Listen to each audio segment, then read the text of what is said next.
times. Season is right around the corner. We're looking forward to getting started.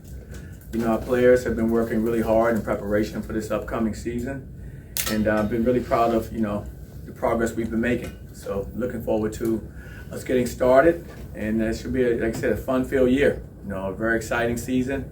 Transitioning to a new conference, of course, is an opportunity to showcase, who we are and what we're capable of doing at that level, and we're looking forward to that opportunity. We have a saying at our university, in our program, you have to earn everything. And we want to earn everything that we get going into this new conference. And our guys are excited about that, and they understand the task at hand as we move forward.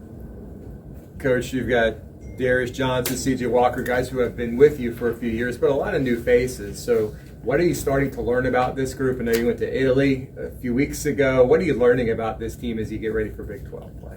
Well, great question. And the biggest thing I'm learning is that, we have really good chemistry and continuity. To have 10 new guys, that's difficult to get this early. These guys really get along well with one another. They really share the ball. They seem like they're almost playing for each other out there. And that's always a good sign. Anytime you're trying to build a new team and you have a big roster change, you want to make sure everyone's on the same page. And our guys seem to, this early in the season, seem to be really understanding the importance of that. What was your thought process in the non-conference scheduling? Our thought process, this will be the first time in school history, I think, that we're not leaving the state in our non-conference schedule. But going to the Big 12, and the conference games that we'll have on a nightly basis, we wanted to make sure we reflected that in the preseason from the standpoint. We have some really good games early on. We have some games throughout conference play, a preseason that'll be very good for us. But we have a mixture of games. As you know, right now in college athletics, there are no bad teams. Everybody's good. Everybody's capable of beating everyone. So I think the teams that we chose to play this preseason all are capable of beating us if we don't come out and play well. And that's what you want to have. You want to have great competition. And of course, we have some staples in there. We're playing Miami again. Of course, this year we're playing Ole Miss again this year as well. So we have some games that we've played, home and home series with as well. But every team that we will face will be challenging, and we're going to have to bring our A game if we expect to be successful. Coach, you just said there are no bad teams in college basketball. So how would you characterize the Big 12 teams top to bottom then? If there's no bad teams in college basketball, the Big 12's the best in the country. No, absolutely. How would I characterize the Big 12? I mean, the numbers speaks for themselves. The last 8 out of 10 seasons, it's been ranked the number 1 basketball conference in the country. You look at the last, 3 out of 4 national championships, there's been a Big 12 team either winning it or playing for it. So it's been a phenomenal conference. I've been fortunate. I've come from conferences like that. So, I know what to expect. I expect there'll be no nights off. Every single team that you play is going to be a team that's capable of beating you. There are no easy games. And that's great. I mean, if you want to compete, what would you rather do? Would you rather be in that type of environment or an environment where, our guys can take nights off and maybe not be as sharp? If we do that in the Big 12, that's a recipe for disaster. So we're excited. Our guys are understanding that. They're understanding the magnitude of each time we step foot on this floor to represent our university. And we expect to do that to the highest level. The 10 new guys then, how big of an attraction was that, knowing that they're coming in and competing in the Big 12? It was definitely a huge attraction. Anytime you move into a Power 5 conference, let alone the Big 12 in basketball, guys were very excited about that opportunity. It's like me, I brought a lot of guys in that really like to compete. They're excited about this opportunity. They understand that, playing in a league like this, what this does for our university, what this can do for them. So I think it's been a positive effect for them and for me. How important was it to have players who come in who played in some of these major conference games, like CJ, or played in these major conference programs? CJ playing for Oregon or Omar playing for Illinois and Florida. How valuable is that experience going to add to this group as they make this step up? Those guys have been great for our team, along with Ibrahima, who played at Ohio State at one point. Those guys have been great because they've played against that level of competition. And so whenever we're practicing right now or we went to Italy, those guys were able to kind of, speak on the fact that, hey, for us to be better, we're going to have to do certain things every night. And I thought that maturity was great in the locker room. Their leadership was really good because of what they faced in the different conferences they've been in. So absolutely, that's been beneficial for our team. How do all of those new faces change your approach offensively? Well, it definitely changes what we do. We have different players. The thing about the makeup of this year's team that's different from, I think, teams in the past for us is that there's not a lot of overlap in positions. So guys kind of know, like, I can be a star in my role. I know exactly what that is. I know what that role is. It's something I'm used to doing, and they can be successful at it. Where you don't have 2, 3, 4 guys that maybe are all three-point shooters. You don't have 3, 4, 5 guys that are all defensive players. We have a really good mixture of players in our program right now, and I think that's why the chemistry's been good thus far, because they actually play off of each other, really well, because they all have their own space. What do you want to see? What are your expectations for Darius Johnson going into his 3rd year here? Well, I expect Darius to make a jump this year. I expect Darius to continue to grow. He's grown this summer. He's definitely gotten better. Of course, he's maturing like all of our players. He's a junior PG this year, and our guys really are leaning on him. They understand the importance of the role and what he has to do to continue to help our team, excel. And I'm really happy with the work he's put in so far. He's continuing to get better, and we expect him to be one of our leaders and one of the catalysts of our team. Coach, you mentioned the excitement of the team moving to the Big 12. The university's been excited. The community's been excited. With the teams coming in here, how important is the environment going to be here for the players to feed off of to, try to accomplish what you want to get done? Hugely important. I mean, we need everyone. You guys have heard me say this in years past, and this year, no more important than this year. Going into a new conference, we want to be Orlando's hometown team. The only way we can do that is to get everyone out and rally behind what we're doing. I think if you do that, we'll make our community proud.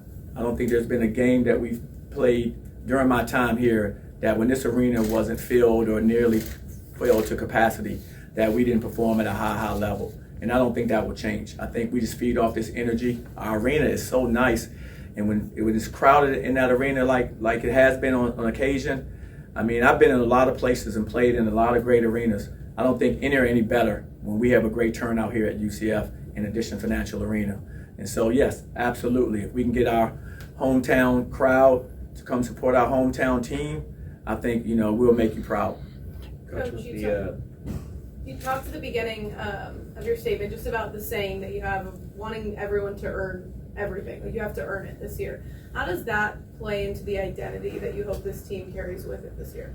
Well, we want to have a blue-collar mentality. That's what we've tried to build this program off of, which means we come with our hard hats every day to come to work, and we come to earn everything that we get. We don't expect anything to be given. We understand we're going to a new conference, so there's a lot of unknowns with that. But the one thing we do know that always, shines through is the fact that if you go out there and you play as hard as you can play, you're going to earn what you get. And so we've approached it that way, and we'll continue to approach it that way this season. Coach, with the move to the Big 12, does this year just feel so much different than it has in the past, or are you heading into the season with the same business as usual mentality? Well, definitely it's not the same, of course, heading to a new conference and to the Big 12. But our mindset, our goals all stay the same. That never changes for us. We have a championship vision, and we'll always continue to have a championship vision. I've never gone any kind of competition thinking I'm gonna lose, thinking that we're not going to be successful. Me as a head coach or me as a player, that's been my belief throughout my life, and I won't go into this situation, feeling like we're going to be defeated as well. I think we're going to go in there. We know we have a big challenge ahead of us, but we go in there, confident that we can compete at the same level that those other teams are competing at. How has the program benefited since Taylor Hendricks' draft? I think our program had a great benefit, from Taylor. Taylor coming here, doing 1 year here with us, being a lottery pick, number 9th pick in the draft. I mean, what that's done for our university and what that's done for our basketball program has been huge. You're looking at a situation where every young man that has an interest in UCF understands that that's capable of happening for them now. Not because I say it, but because it was done. It's one thing we're saying that's capable, but it's another thing to actually have someone that was in the locker room to accomplish it. So it just gives us immediate credibility now when we go out, of course, going to the Big 12 with that moniker, having a player like Taylor Hendricks, get drafted in the lottery. All of those things just gives us momentum in what we're trying to accomplish and what we're trying to build into our program. Johnny, you guys went to Italy. Obviously, you talked about chemistry and how important that is. What was that trip like for you guys, and that idea of building chemistry and getting these guys maybe to go to a different country and experience that for themselves for the first time and doing it together as a group? It was very important because, first of all, only 3 of my players, I have 17 players on the team, and only 3 of them have ever been out of the country. So for all of our players to get out culturally and have that experience was great. I mean, I think they came back so appreciative and so grateful for that experience. While we were over there, of course, playing against that international competition, you're playing against men. So we were able to play against guys that had a lot more experience than our players. So I think we learned a lot from that, sharing that experience with them. And for all of our new players, not all of them went with us because some of them didn't come down after we got back. But for the ones that did go with us, it was great because we got a chance to get a feel for who they are under fire in competition. And we got a chance to see which combinations, which players work well together. So there were some things we were able to kind of find because of that experience over there. So I thought it was valuable. I'm glad we were fortunate that we were able to go, and I think we'll benefit from it. You only had C.J. Walker for a couple of games last year. What was the impact of not having him, and what do you expect from him this season? Well, we miss C.J. I mean, not having C.J., of course, I mean, I hate to look back, but it hurt. Not having an experienced player on the front line that's capable of helping you. And so him healthy now, he's playing well. He's been working hard all summer and rehabbing, getting himself prepared. He's having a really good fall right now as well. And so I'm excited to see him out there and really for him to be just get back out there and do what he loves to do in front of his fans and support us, to get out there in front of UCF and like I said, just continue to work hard for us all. Actually, the next few weeks are going to be about finalizing a lineup and a rotation. What are some battles that are standing out to you? What do you kind of want to see from the guys here before you get to opening night? Well, we're still competing, inter-squad scrimmages. We have 2 more closed-door scrimmages as well. So for us, it's just more to make sure that, some of the new guys that just came after we got back from Italy, incorporating those guys because they haven't had a real good shot at, working with us because they weren't here this summer. But, a lot of them can really help us in what they can do on the court. So just trying to find out how to incorporate them, what's the best roles for these guys to play in to give us the best chance to be successful. So a lot of good battles. It's very competitive every practice, which is good across the board. And I think that's the only way you can be successful. I think iron sharpens iron. It's like one man sharpens another. So I think our guys are sharpening each other by how hard they're competing every day. What kind of player is Tyler Hendricks? What will we see from him? Tyler's he had a real good summer for us. He got a little banged up, so he's missed the last couple of weeks of practice. But he'll be back, I think, this Thursday. So tomorrow will be at his first practice back. But he's practicing really well, playing hard. He's a good shooter of the basketball from behind the arc. He gets to the basket, makes the right basketball play, defends and rebounds at a high level. And so those are things that you want to see on the floor. He defends at a high level, he rebounds at a high level, and he's capable of making an open shot. So just looking forward to him getting back tomorrow, get his legs back under him because he's missed, like I said, around 10 days to 2 weeks now. But excited to have him back and continue to watch his growth. Who have been maybe your top performers that did well in Italy that have carried things over into practice? Well, Tyler was one of those players. Okay. He got hurt right when practice started, so that's been a little bit of a setback for him. But he'll be fine. He'll be back tomorrow. I thought Darius played well for us over there, ran the point for us. He made guys better. Knocked down shots. I think he shot maybe 40, maybe 40% from 3 over there. Did well for us. I think a few other guys. Jalen Sellers played real well for us over there. Really good shooter, career 40+% 3-point shooter in college. So he gives us a guy that can knock down shots. He did well. Shamari Allen did well for us, just as a leader running our team as far as a veteran who really understands how to get the most out of our guys from a standpoint of leadership. I thought he was really good for us over there. And then Omar Payne, I thought he did a great job for us on the interior. Really did a good job of defending the basket for us as well as finishing around the basket offensively. He was good for us. And like we said before, C.J. Walker. I thought C.J. having him back, you just see a huge difference. The first game over there, he was, you could tell he had been missing all of that time, and it showed in the first game.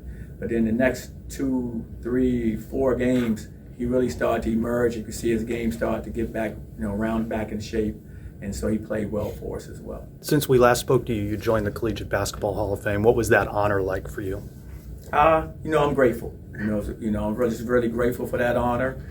You work hard in your sport, whether you're playing or coaching. The thing you want is you try to leave your legacy at whatever you do. And I've been very fortunate to leave my legacy at a few places. And, I'm very proud of that. But I also understand that doesn't happen by yourself. And whether you're coaching or playing, it happens because of the people around you. I've had great teammates. I've had great coaching staffs around me. And so I just feel really good and grateful that I was honored in that way. It's something that, I'll cherish and, take with me for the rest of my life. Coach, you only get one first impression, new conference. How important is this first year in your mind to really set a good example, for the rest of the country saying, hey, UCF's in the Big 12 now, we're here. How important is this first year to really, put yourselves on the map? No, it's hugely important. We want to establish ourselves as a competitive team in the Big 12, and that's something that, we talk about as a team, we talk about as a staff, because we want to put our best foot forward. You want to enter a new conference, you want to enter it with everyone in the conference understanding that when they play UCF, this is what we're going to expect. When we play them, we expect it to be a tough, hard-fought game every time that UCF, whether they're home or away, that's how they're going to approach the game. And that's all you can ask for from your players, is that you go out there and provide that type of energy, that type of toughness, that type of competitiveness, where no matter where you go, no matter what coach comes in here or we go on the road, they understand that when UCF is coming, that you better be ready to play for 40 minutes. You just talked about a couple of those transfer guards, Jalen Sellers, Shamari Allen. Can you kind of describe their skill set and what they bring? Well, Jalen Sellers, terrific shooter. A really hard-nosed player, really good defender, very active. But the thing he does best, he knocks down shots. Like I said, knocked down a career 40% three-point shooter. And that's exciting. The way we play, as you always like to see guys that can knock down shots. And then, with Shamari's kind of a glue guy, like a jack of all trades. He averaged 17, of course, at UMKC. But he's more than just a guy that scores the basketball. He facilitates, he makes a lot of plays, and he's a really, really good defensive player, on ball and off the ball. He's very active defensively. I think he's an all-defensive player at UMKC as well. So he's a guy that will bring not only the ability to help us offensively as far as maneuver the basketball, but defensively, he sets a really good tone with his energy and his effort. What can you tell us about the freshman members of the team? The freshmen, I've enjoyed, as always, enjoyed coaching the freshmen. Because they have so much to learn in our system. In this new age with transfer portal, you have so many, older players coming in the program. And so you see some young guys like our guys. The first practice, they're wide-eyed. They're wondering what's going on, and the veterans really did a good job of taking them under the wing. But I'll mention Comey first, which is he's from the States. He's from North Carolina. Played at Brewster's last year. What a terrific competitor. I love his competitive spirit. Doesn't take plays off. Defensively, he gets after you. Offensively, he's active, making whatever play he's capable of making, whether it's an open shot, whether it's driving and slashing to the basket. This kid's going to be a really good basketball player as he continues to develop in our program. I just see it for him. He has a lot of talent. Niels, a young man from Germany, point guard, about 6'3", 6'4" point guard, real heady player. Played for one of the professional level teams overseas, so those kids come from a lot of experience of playing professionally. They say good head on his shoulders. Timely hits, timely shots, his timely big shots, threes. He gets to the basket. He's easy to play with. He facilitates. He finds guys. He really spreads the ball around to his teammates really, really well. I think he's going to be terrific as he continues to improve and continue to grow in our system as well. And then there's Mentos, from Lithuania. What a player. He's a shooter, scorer. I don't think he's about a shot he hadn't liked. When he gets off the bus, he's shooting the basketball. And so I really, really enjoyed coaching him, teaching him some of the things that we do over here in the States. But the one thing I don't have to teach him is shoot the basketball. When he's open, he's going to shoot it. And probably when he's not open, he's going to shoot it. He's a very aggressive player offensively. But a player, again, he's still learning and growing. He didn't get with us until around, after right when we started school. So he wasn't with us over in Italy. So he's playing a little catch up right now physically because he didn't train with us all summer. But I like his skill set. I love his feel for the game. He loves the game. What are you hoping to see from Omar Payne? I take it that's probably a player you've known for a long time. I think I remember you recruited him out of high school. I know he's been to a few different schools since then, but this is a big year for him to kind of realize his potential. What are you hoping to see from Omar? One, I'm hoping to see some leadership from him, which he's bringing. He's been terrific for us. He's a very mature player. Then I'm looking for a player that protects our paint. At that position, especially the caliber teams we're playing, we need someone that can protect our paint on the back line, and he's doing that for us right now. He's working hard at that. And then a capable scorer around the basket. When he does have opportunities to score, I want to see a guy that can finish around the basket. And everything I'm mentioning about him, he's doing. He's having a good preseason for us, and I can see him continue to even get better as he can continue to learn our system. Coach, Ibrahim Diallo, 7 foot tall. How do you expect his size to change the game? 7 feet, 250. Again, very similar to Omar. Those two guys are similar in regards to rim protection. I mean, he's a good shot blocker. He averaged probably over 2 shot blocks a game, or right around almost 2 shot blocks a game. Very active around the rim. With his size, I think he takes up a lot of space in the paint, which is good. I think his physicality is good against some of the bigger, stronger teams. And again, another guy that can finish around the basket. He does a good job of that. He defends and he rebounds well. So both him and Omar, I think, for those two bigs in our program at this time, it's really good because I think they provide us strength at the 5 spot, and we're going to need depth at that position. How different of a coach are you today, considering the differences in college basketball today? You mentioned the transfer portal. Every school's dealing, it seems like, with roster turnover compared to when you started coaching and players stuck around a little longer. How have you had to adapt? How much have you adapted? How are you different? Well, it's definitely different. I mean, from when I started coaching, you're talking 25, 26 years ago, to now, it's night and day. But the thing that stays the same are the young people that we coach. They still are the same. And for me, it's just trying to maximize who they are, try to get the most out of them, try to have them understand that, we're all in this together. I want to see them maximize everything they can do on this court and off this court, to be quite frank. My mission is twofold. It's to see them be successful and our program to be successful, but I want to see them be successful when they leave here too. And so we're teaching life skills, and that's not going to change. And our guys have still embraced that, the players we coach. And so the biggest change for me is I played professionally for almost a decade. So it almost reminds me of a little bit of playing like professionally NBA or the G League, where, now your roster's turning over so much. Like in the last few years, my roster's turned over so much. And it's due just the nature of where we are now. I mean, the previous 14 years of me being a head coach, or 13 years as a head coach, I think I may have had 3 guys leave my program that were underclassmen in that period of time that were underclassmen. Now, we've had grad transfers leave, but a freshman, sophomore, junior, that never happened. And that's because of relationships and the things that you build in that foundation in recruiting all the way through the process, and kids stayed longer. Now, that's just different. It's a different game. It kind of reminds me of professional sports, where you may keep your nucleus of guys, and then guys are making other decisions to go other places all over the country. So you have to just adjust. I mean, it's just a new way of doing it. I don't think you can look down on it or anything. In my perspective, you have to lean into it because that's the way it is, and make the most out of it for your program and for your student athletes. Johnny, along those lines, how do you balance getting those young guys, those freshman opportunities to continue to grow and become better players, but also you're as you mentioned, you got a lot of older guys, and the college basketball's changed. A lot of teams are grabbing those older, experienced guys to have success. How do you kind of maybe balance that a little bit to make sure the younger guys still get their opportunities as well? Well, strategically, you try to grab young players. For us, we try to find young players that we feel fit into our vision as they mature in our program. And so we felt we did that. With Niels, Mentos, and Comey, we thought all 3 of those players can help as they continue to mature as players. Now, while that's going on, they're competing for opportunity and spots now.